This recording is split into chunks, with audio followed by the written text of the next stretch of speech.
Bonjour, merci pour les succès des vidéos précédentes. Vous avez été nombreux à les liker, à les commenter. Vous avez été nombreux à me contacter pour des rendez-vous d'astrologie, de couple, de suivi, de coaching, de psychothérapie suite à ces vidéos et ça fait vraiment plaisir. Et aujourd'hui, on va continuer sur l'exploration du taureau. Avec quel signe, plus facilement, il peut rentrer dans des relations de proximité et comment et pourquoi. Donc on va vraiment, dans cette vidéo, rentrer dans le détail de comment se passent les différentes relations proches du taureau, et notamment les relations de couple. Donc pour être détaillé, on va faire en deux fois. Une première vidéo qui va être sur les signes de printemps-été, qui est cette vidéo. Et puis on aura une deuxième sur les signes d'automne-hiver. Les signes de printemps et d'été sont plutôt plus favorables au taureau, puisqu'il y a un côté spontané, il y a un côté jeune, il y a un côté joyeux, il y a un côté direct, un petit peu irréfléchi parfois, qui va globalement être plus facile à vivre pour le taureau que les signes de la fin de l'année. Allez, on commence notre tour du zodiaque pour le taureau, et on commence donc avec le bélier. Alors là, si c'était une recette taureau-bélier, ce serait certainement une recette avec 3 piments, parce que c'est très très intense, un couple taureau-bélier. Alors, il y a une belle attraction, évidemment, au début. Le feu et la terre, c'est quelque part l'attraction maximale, où on est dans les extrêmes qui s'attirent et qui se fascinent. Et donc, l'attraction initiale peut être vraiment très grande. Et puis, il y a pour les deux un certain franc-parler, quelque chose de direct. Et donc, les problèmes vont assez vite arriver sur la table, avec une certaine force. Donc il y aura une clarté de pensée, une clarté d'expression, et ça, ce côté direct plaira bien aux deux. Ensuite, il faut quand même dire que la façon de faire générale va être assez différente. Disons le bélier à la maison, il va rester dans ce mode guerrier. Le taureau au travail est dans un mode assez très discipliné, très, très intense, il se donne à fond dans le travail, mais à la maison, en fait, on est quand même en mode relax, économie d'énergie, détente, plaisir, spa, etc. Alors que le bélier n'enlève jamais son armure. Quelque part, le taureau va mettre son armure pour aller au travail, pour vraiment être efficace, mais une fois rentré à la maison, il va avoir envie de s'allonger, de se détendre, de bien manger, etc. Là où le bélier va continuer dans sa ligne droite, et donc ce côté flèche versus zigzag, en tout cas dans les loisirs et les temps libres, va pouvoir être une certaine difficulté. Sur le plan aussi de la résolution des conflits, on va être dans quelque chose d'un petit peu apocalyptique, les deux étant quand même très sûrs d'eux, très dirigistes, très forts dans leurs convictions, et n'ayant pas spécialement envie de lâcher le morceau. Donc il faut absolument, pour que ce couple ne dégénère pas en Ragnarok ou en guerre atomique, il faut que l'un des deux ait quelque chose d'un peu plus arrangeant dans son thème. Par exemple, une lune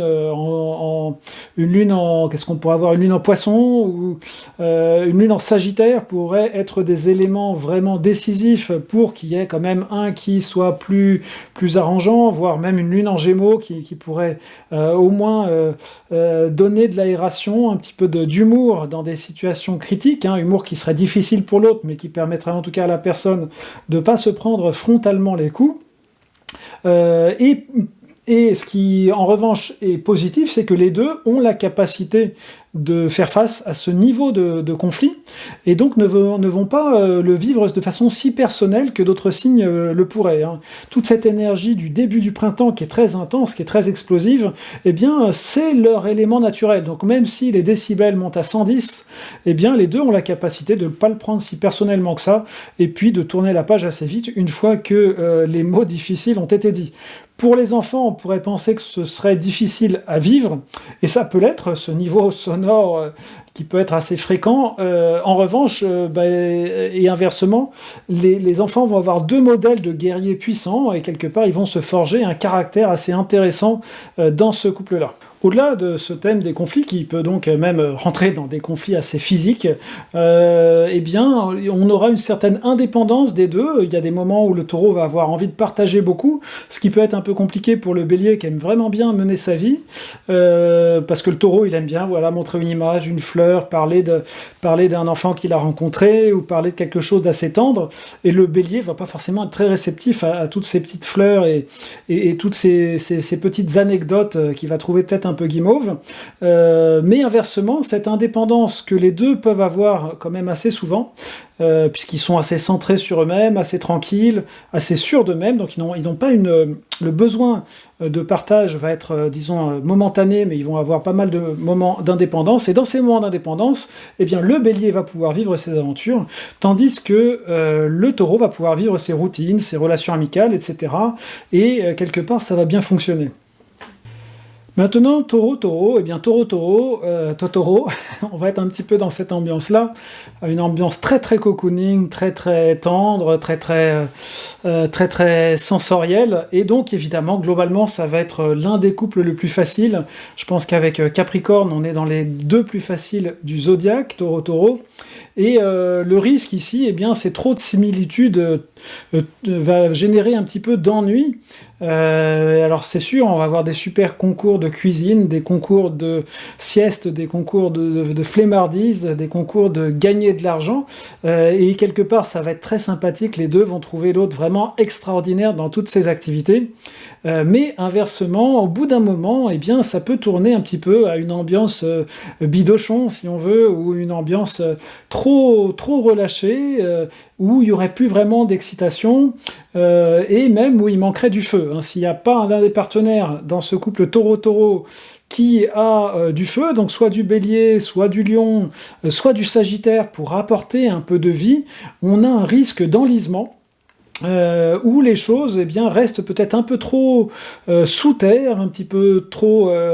il y a des potentiels dans l'âme de chacun des deux partenaires qui ne vont pas être exploités parce que personne, finalement, n'ouvre des nouvelles portes pour aller explorer des nouveaux domaines. Et donc, il faudra, dans ce cas-là, s'il n'y a pas l'un des deux qui a un ascendant ou une lune ou un amas de planètes important dans un signe de feu, eh bien, prendre l'initiative spontanément de se faire un peu violence et d'aller, par exemple, explorer un nouveau pays, mais pas juste en tourisme, mais vraiment y rester un moment, rencontrer des gens, faire quelque chose vraiment avec les habitants, par exemple, ou renouveler un petit peu le travail, ou renouveler la vie amoureuse, je vous dis, tous les 5 ou 10 ans. Sinon, au bout d'un moment, eh bien, ce manque de feu va pousser à aller chercher à l'extérieur le feu qui manque dans le couple, et évidemment, la stabilité et le côté paisible de la prairie de nos deux taureaux risquerait d'être fortement perturbé. Et de même, si aucun des deux n'a de feu, et là il en faudrait même pas mal, au niveau de la sexualité, le couple taureau-taureau va quand même être assez lent et assez immobile. Le taureau est quand même le signe le plus immobile, et dans le domaine de la sexualité, il ne faut pas lui demander trop de mouvements. Il a une endurance énorme, une sensualité, un magnétisme sexuel qui est très fort, donc c'est un partenaire qui de ce point de vue est très agréable, mais deux taureaux, c'est un petit peu comme deux pierres qui se rencontreraient, et donc il y aura peut-être une sexualité finalement moins intense par absence de mouvement ou de prise d'initiative. Donc là aussi, peut-être faire attention à ne pas s'enliser et à vaincre un petit peu l'inertie de l'un ou de l'autre, ou alterner, pour qu'il se passe quand même quelque chose dans ce domaine. Taureau-Gémeaux, on est dans un couple, disons, d'une difficulté moyenne, où à la fois les deux partenaires vont pouvoir se rencontrer dans tout l'aspect très amical. Les deux sont vraiment des amis, des convives, des hôtes très sympathiques, très attentionnés, très amusants, qui ont le goût de raconter la petite histoire qui fait sourire, de mettre à l'aise. Donc dans toutes ces activités, on va dire, sociales, le taureau et le gémeaux vont vraiment être dans leur élément, et puis dans le côté très enfant intérieur, très jeune, très profiter de l'instant présent, ils vont vraiment énormément se régaler ensemble. Là où ça va devenir compliqué, c'est que le gémeaux est assez intellectuel, et si notre partenaire taureau n'a pas des éléments n'a pas des planètes dans l'élément air, donc des planètes qui seraient soit en gémeaux, du coup, en balance, ou en verso, il faudrait qu'il ait quelque chose d'assez important là-dedans, une lune, un ascendant, un amas de planètes, sinon notre Gémeaux va avoir l'impression qu'il ne peut pas parler, qu'il ne peut pas s'exprimer autant qu'il le souhaiterait. Le taureau est très communicatif, mais finalement il communique des réalités matérielles, il communique des réalités, disons, de l'ordre de la famille, des réalités professionnelles, des réalités financières. Le taureau est expansif et aime beaucoup parler, mais globalement, il ne va pas tellement rentrer dans des théories intellectuelles s'il n'a pas d'élément air. C'est même assez contraire à sa nature. Donc là, il va y avoir une grosse frustration du côté du Gémeaux dans ce cas-là, et puis le Taureau va trouver que le Gémeaux est plutôt pénible avec toutes ces théories, alors qu'on n'a pas fini de payer les loyers, ou de s'occuper de la prochaine fête, ou de profiter du moment présent. Donc il peut y avoir ce conflit entre les deux, et aussi un conflit au niveau de la stabilité. Le Taureau est extraordinairement routinier, c'est le signe le plus routinier du zodiaque, alors que le Gémeaux est le signe le plus instable, en fait, entre tous, puisque c'est l'enfant qui s'émerveille de tout, qui passe d'une chose à l'autre quasiment instantanément, et le Taureau va pouvoir trouver ça assez inquiétant, en fait, une personne qui semble flirter facilement, une personne qui s'intéresse à plein de choses, à plein de théories, au lieu de se spécialiser dans un métier, au lieu de se fixer dans un endroit. Donc voilà, autant la partie positive de leur rencontre va être extraordinaire, autant leur divergence entre l'élément le plus terre et l'élément le plus air va être assez spectaculaire aussi. Donc il va y avoir un besoin d'adaptation des deux pour trouver un juste milieu, trouver un terrain d'entente où le Taureau fait un effort pour aller vers le côté mobile du Gémeaux, et où le Gémeaux se force un petit peu vers une maturité dont il n'aurait pas forcément déjà envie. Je vous en renvoie vers la vidéo sur le Gémeaux et sa maturité. Voilà, en tout cas, ils vont devoir tous les deux faire un effort, parce que c'est quand même pas tout à fait gagné d'avance dans ce domaine-là. Taureau-Cancer, eh bien là on est à nouveau dans une combinaison qui est plutôt facile, un petit peu moins que Taureau-Taureau ou Taureau-Capricorne, mais clairement beaucoup d'atomes crochus. Les deux sont des signes à dominante féminine. Le Cancer est plus purement féminin, le Taureau peut être assez, fort dans sa façon de faire, des fois un petit peu brusque, là où le Cancer est tout en sensibilité. Mais globalement, les deux s'intéressent à des domaines féminins, des domaines maternels. Le Cancer est...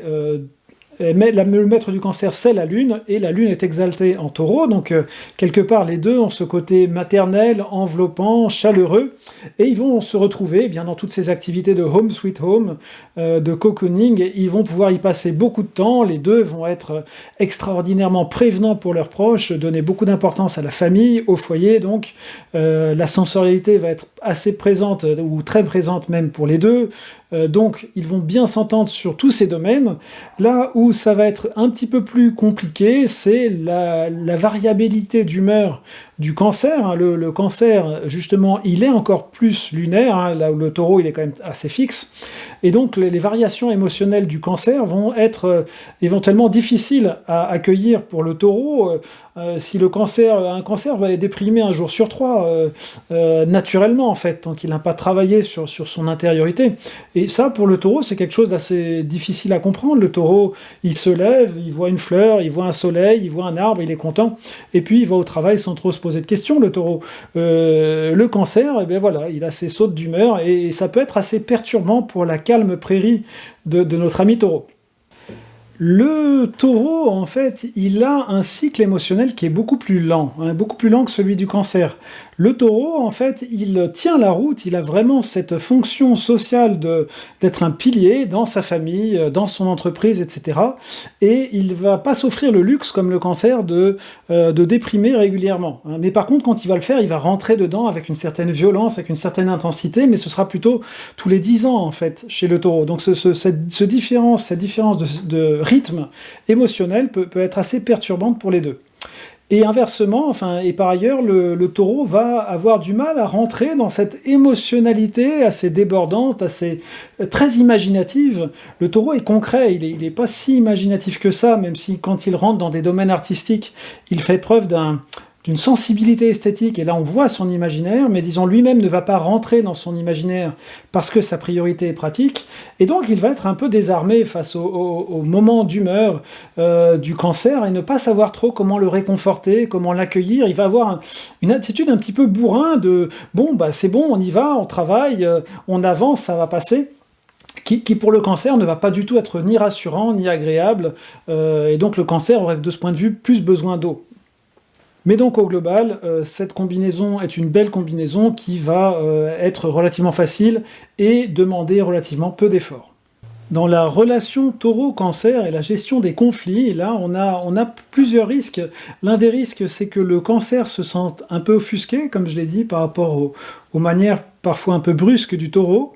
Et puis, l'autre risque qu'on a, c'est que les deux peuvent se vexer, parce que les deux ont une certaine sensibilité par rapport au conflit, et ils peuvent les deux attendre que l'autre fasse un premier pas, parce qu'ils n'ont pas envie de re-rentrer dans le conflit. Le cancer va se refermer dans son imagination, dans sa sensibilité, et le taureau, assez facilement, va rentrer dans la bouderie. Et donc, là, si l'un des deux n'a pas un peu de feu ou un peu d'air pour faire un mouvement vers l'autre, ça peut effectivement durer longtemps, et ce serait dommage. Taureau-lion, alors là encore, on est sur une relation assez spicy, je dirais 2 ou 3 piments au niveau du côté friction possible. On est pour des personnes qui aiment des relations intenses, des relations qui présentent un assez gros challenge. On n'est pas tout à fait au niveau de la difficulté du Sagittaire qu'on verra après, hein, mais globalement, le Taureau avec les signes de feu, c'est peu recommandable. Et là, avec le Lion, ça ne fait pas exception à la règle. Les deux sont des signes fixes. Le Taureau est fixe dans ce qu'il veut matériellement, et le Lion est fixe dans ce qu'il veut moralement, dans ce qu'il veut émotionnellement. Et donc, disons, les possibilités de conflit sont assez multiples. Et ce conflit, il ne va pas être tendre, parce que les deux ne sont pas spécialement arrangeants, en fait. Le Lion est un petit peu plus arrangeant, mais le lion, il a toutes ses règles de cours, en fait. Il a besoin de se sentir valorisé, de se sentir unique. Et le taureau n'est pas spécialement dans un schéma où l'autre serait quelque chose d'extraordinaire. Le taureau, quelque part dans sa philosophie, il a une philosophie du terroir, une philosophie de la tradition, une philosophie du travail dur, et finalement, chacun qui travaille dur, chacun qui fait sa part du métier, chacun qui remet son ouvrage et qui travaille à nouveau, c'est une personne respectable, mais pas plus son partenaire que quelqu'un d'autre, ce qui pour le lion est évidemment un crime de lèse-majesté terrible. Et le taureau n'a aucune intention de rentrer dans toutes les règles de l'étiquette royale du lion, qui dirait qu'il faut se présenter comme ça le matin et se quitter de telle façon le soir, et etc., etc. Toutes les petites marques de dignité qu'on doit rendre à Sa Majesté le Roi vont évidemment insupporter le taureau, qui ne va pas comprendre leur essence, et inversement, eh bien, le lion va avoir l'impression qu'on ne l'aime pas vraiment. Et donc ces différences entre les règles plutôt traditionnelles, plutôt routinières du taureau, qui vont brider la créativité du lion, et les règles de renforcement de l'estime de soi dont a besoin le lion, vont être la source de bon nombre de conflits qui peuvent être assez intenses. Par ailleurs, et heureusement, ils vont quand même pouvoir se rejoindre dans cette belle complémentarité qui est un petit peu la complémentarité parfaite entre la terre et le feu, hein, c'est-à-dire la stabilité du taureau qui va donner à notre lion le lieu où il va se sentir en sécurité pour exprimer sa créativité, prendre des risques sociaux, professionnels, comme il aime bien le faire. Mais comme ça ne plaira pas forcément au taureau, parce que ce sera insécurisant pour le taureau, et inversement, eh bien, notre taureau va trouver chez lui, de façon un petit peu inconsciente et malgré tout un petit peu insécurisante, le feu dont il a besoin, car lui-même n'a pas très envie de bouger. Ceci étant dit, ils vont aussi se retrouver dans tous les aspects festifs, ludiques. Les deux vont être des grands fêtards, les deux plus grands fêtards du zodiaque, donc s'il s'agit de recevoir du monde ou d'aller à une fête, les deux seront vraiment à leur aise, et le côté classe du lion fera plaisir au taureau qui aime bien quand même son apparence, et inversement, la belle présence du taureau posé et qui est sûr de son charme réjouira son partenaire lion, qui verra en lui quelqu'un digne de sa royauté. Le lion et le taureau vont aussi se rejoindre très bien dans tout ce qui est luxe, apparence. Les deux adorent ce genre de cadeaux luxueux, une belle voiture, une belle maison, un bel intérieur, un beau manteau, etc. Tout ce qui est beau, tout ce qui manifeste de l'opulence, les enchante tous les deux, donc ils vont être super contents des cadeaux qui se font et des achats que l'un et l'autre font, les deux d'ailleurs de façon générale, possiblement impulsive, de façon plus systématique chez le lion. Le taureau, ça va dépendre un petit peu de son caractère général, mais globalement, le taureau est capable de beaucoup dépenser pour quelque chose d'agréable. Donc les deux vont être assez dépensiers, et de ce côté-là, quelque part, ils vont plutôt s'entendre. Ça va être très difficile pour le taureau d'assister au spectacle du lion, qui a donc besoin de se mettre en scène. Pour lui, ça n'a strictement aucun sens, et c'est plutôt pénible. Voilà, donc au-delà de ça, la sexualité va être très intense, très complémentaire et donc plutôt positive. Le lion va pouvoir trouver le taureau trop routinier et le taureau trouver que le lion est trop créatif et qu'il cherche trop à en faire alors qu'il suffit d'appliquer des méthodes qui fonctionnent. Mais au-delà de ça, l'attraction sera réelle. Alors maintenant, Vierge-Taureau, on est à une combinaison qui a 2 fleurs sur 3, comme Cancer-Taureau, hein, donc une combinaison qui est globalement facile, dans la mesure où les deux vont avoir comme priorité la sécurité matérielle. La Vierge, vous savez que c'est un petit peu la fourmi de la fin de l'été qui prévoit l'hiver qui vient et donc qui va s'installer bien, qui va accumuler des compétences pour assurer la stabilité matérielle de sa famille tout en étant dans quelque chose d'assez serviable, comme peut l'être aussi le taureau vis-à-vis de ses proches. Donc de ce côté, sur la philosophie de base, ils sont dans une très belle entente, ce qui est quand même très essentiel, et c'est pour ça que cette combinaison est facile.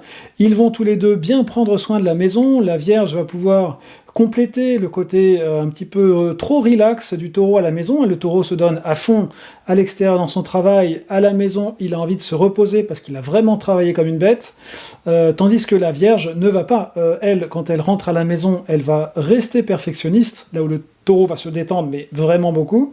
Donc ça peut être à la fois très complémentaire dans le sens où la Vierge va pouvoir faire les tâches de maison qui agacent profondément le taureau, mais la Vierge va pouvoir se sentir un petit peu, disons, abandonnée dans ses tâches ménagères, puisque la Vierge va elle aussi travailler énormément à l'extérieur, de façon elle aussi extrêmement sérieuse, mais à la maison, elle peut donc se sentir un petit peu abandonnée dans les tâches du quotidien. Le niveau de température relationnelle est un petit peu différent aussi, c'est pas un défi majeur puisqu'on reste sur un élémentaire commun, mais tendanciellement le taureau va être plus expansif, plus dilaté, et la Vierge beaucoup plus perfectionniste, beaucoup plus froide dans sa façon de s'exprimer. Elle peut, quand elle a une admiration profonde, c'est quelque chose de très stable, et cette admiration, elle est très réelle pour le partenaire, mais c'est vrai qu'elle va s'exprimer d'une façon plus timide, plus modérée, que le taureau, qui peut parfois la trouver aussi un petit peu intellectuelle dans ses façons d'aborder les questions de la maison ou les questions du couple. On peut également, entre le taureau et la Vierge, avoir une divergence sur la façon de gérer l'argent. Il y a un point commun, c'est que pour les deux, la stabilité matérielle, l'argent, la maison, le futur sont des choses importantes, mais pour le taureau, la sensorialité et s'acheter quelque chose de profondément beau peuvent des fois prendre le pas sur ce besoin de stabilité, et donc le taureau peut claquer tout à coup beaucoup d'argent, ce qui peut insécuriser la Vierge. Le taureau a une certaine sécurité, en fait c'est un peu paradoxal chez le taureau, où il fait de la sécurité matérielle une grosse priorité, et en même temps il est confiant dans ses capacités à gagner de l'argent, donc il est suffisamment confiant dans ses capacités pour des fois dépenser beaucoup. Ce qui, chez la Vierge, qui doute toujours d'elle-même, n'est pas le cas, et la Vierge va préférer, disons, prioritariser plus que le taureau un compte en banque bien fourni. Sexuellement, on a un petit peu la même question que dans le couple taureau-taureau, à savoir qui va prendre une initiative, vu que si aucun des deux n'a des signes de feu, eh bien, les deux vont être en attente, comme ça, qu'il se passe quelque chose, sans forcément prendre une initiative. Donc il y aura des fois des périodes où il ne se passera rien, simplement parce qu'aucun des deux n'a pris cette initiative, et on était trop dans la routine. Concernant donc le couple Vierge et Taureau, on va avoir par rapport au conflit la nécessité pour les deux de faire attention. Le Taureau doit faire attention que la Vierge est quand même quelque part une petite chose, une sorte de lys dans la vallée qui a besoin de tendresse, qui a besoin d'un espace lui aussi paisible et elle n'a pas du tout l'endurance par rapport au conflit que le taureau peut avoir. Donc le taureau peut être un petit peu disproportionné des fois dans sa façon de s'exprimer et réellement refermer la Vierge qui va se sentir blessée dans sa douceur. Et inversement, la Vierge ne doit pas être trop perfectionniste par rapport à son ami taureau qui, donc, au foyer, va vraiment se relaxer. Au foyer, on va pouvoir avoir une dynamique où le taureau est vraiment dans un côté très ludique et la Vierge reste sérieuse. Donc le taureau va dire « mais détends-toi du string » et puis la Vierge va au contraire essayer de pousser le taureau vers de la perfection plutôt que vers le laxisme qu'il peut avoir à la maison. Et donc là, on peut avoir aussi des divergences de point de vue de qu'est-ce qu'on fait de notre temps libre. Mais bon, s'ils arrivent à passer à travers ces différentes difficultés, il est certain que le taureau va avoir un côté très sécurisant pour la Vierge et vice-versa, que le taureau va pouvoir détendre la Vierge par un petit peu plus de sensorialité, un petit peu plus de douceur, et inversement, la Vierge va pouvoir stimuler le taureau qui aurait tendance, une fois que sa stabilité matérielle est assurée, à s'endormir. Donc les deux vont pouvoir se combiner d'une façon à la fois un petit peu stimulante, mais globalement dans une direction très compatible. Et bien voilà, c'est ce que je voulais vous dire sur les 6 premiers signes de la compatibilité du taureau. Mettez dans les commentaires si ça répond à votre questionnement. Prochainement, donc on ira vers les 6 signes suivants, donc les signes de l'automne et de l'hiver, qui tendanciellement vont être un petit peu plus difficiles pour notre ami taureau, puisque on est dans une énergie qui va être plus vieille, plus lente, plus réflexive, plus spirituelle, moins spontanée que dans les 6 premiers signes de l'année, où quelque part on était tourné vers la construction de soi, qui est un concept que le taureau comprend assez facilement. Donc globalement, les 6 premiers signes que j'ai décrits vont plus dans cette énergie jeune, légère, entraînante du taureau que les 6 que nous verrons la prochaine fois. À bientôt.